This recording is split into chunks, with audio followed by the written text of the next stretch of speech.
Hello, beautiful souls, and welcome back.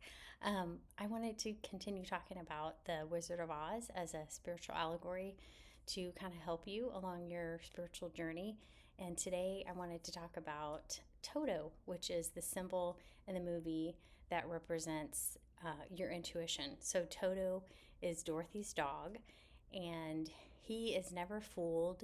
He always, sees through any of the illusions, all the fear. He is the one at the very end of the movie that, pulls back the curtain on the Wizard of Oz to reveal that he's, a fraud, a hoax, that he's just a normal human being, not this great, all powerful wizard that can, help all the characters and grant them powers. He's not this terrible monster either. And so, what I love about Dorothy, recognizing that, is she sees that, Toto was right all along from the very beginning of the movie, right? He barks at that mean old lady, I forgot her name, at the beginning of the movie, who is not very kind. And again, Toto sees through all the illusion, sees through all the fear. And again, Toto is the character that symbolizes or represents your intuition. And your intuition does the same exact thing. It is the part of you that is your soul, right? Your inner wisdom, your inner voice. It is your soul, your higher self leading you and guiding you. And it, really does protect you from fear if you're able to, not fear, danger, if you are in tune and sync with it and you can really feel your intuition. It is always leading and guiding you towards your highest and best timeline, your highest path.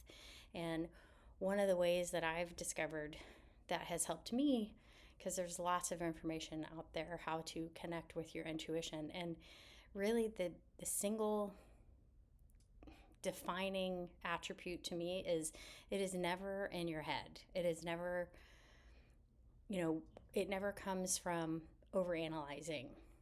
Listening to your intuition is a feeling, right? That just feels right. It feels in resonance, which means it might not logically make sense when at the last minute you're, running errands and you just feel called to make a second stop or take a right instead of a left. Or, I mean, there are so many examples, but one of the best ways to really listen to your intuition is to start with like baby steps. Living consciously just means to be aware of your thoughts, be aware of your feelings, and then choosing, right? Choosing the thoughts you want, choosing your responses, how you want to respond to any situation in your life, because again, your life is always happening for you, not to you. And your intuition is your soul leading and guiding you. And one of the best ways to feel your intuition and follow it, and those are the two things, right? Feeling it and following it. You might have had an example where you felt called to do something, but you didn't listen to it. And then you realize later, wow, had I listened to that inner nudge, that little subtle quiet voice, or that nudge, or that knowing, maybe things would have worked out differently. And again, there are no mistakes. And that could have just been your soul's way of having you sift and sort to really refine your discernment. Feeling and following your intuition is the best way I know to live with more grace and more ease. And if you can always take that really high perspective that everything is happening for you, not to you, and that your soul knows the way, you are always being led and guided and protected. But it's your job to really listen to your intuition, which is feeling it in your body. What feels right to you, not what other people think, not what society says, not getting in repetitive negative thought patterns where you over analyze or, let fear of judgment or criticism or fear of not making it or fear of making it, limit something that you really want to do or create.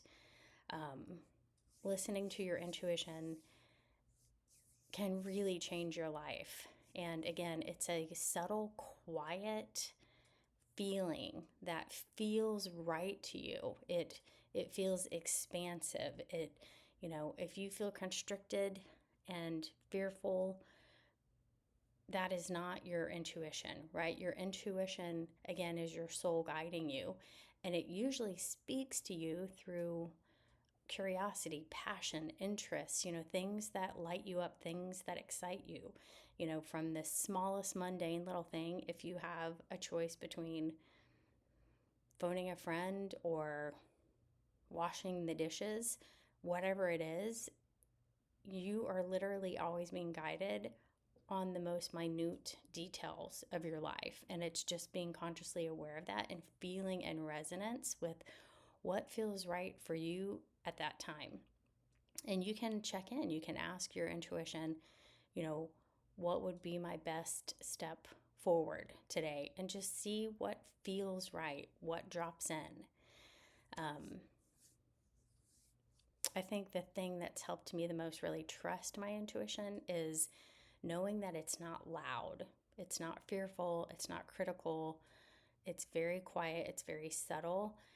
And once you kind of take stock of all the ways that you followed it, and then you see a really good result, you build more confidence, right? It's like a muscle where the more you use it, the stronger it becomes, right? You are able to really know, trust, understand, feel, and follow your intuition.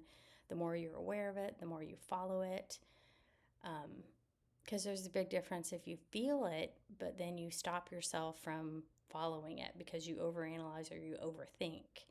So trusting your inner Toto, like the cute little dog in the movie, where he is never, he doesn't stop to overanalyze, right? He just goes with his instinct, his dog senses in the movie, again representing your human intuition. And I love that he sees through the illusion of the wizard. He pulls back the curtain to reveal it was all an illusion. So your soul knows the way, it is leading and guiding you, and it's just our job to listen to it, to feel it and follow it. And if you want any more tips, more specifics on how to really feel your intuition and follow it, let me know in the comments. And as always, thanks for watching. I'm sending you lots of love, and I hope you have a great day. Thanks.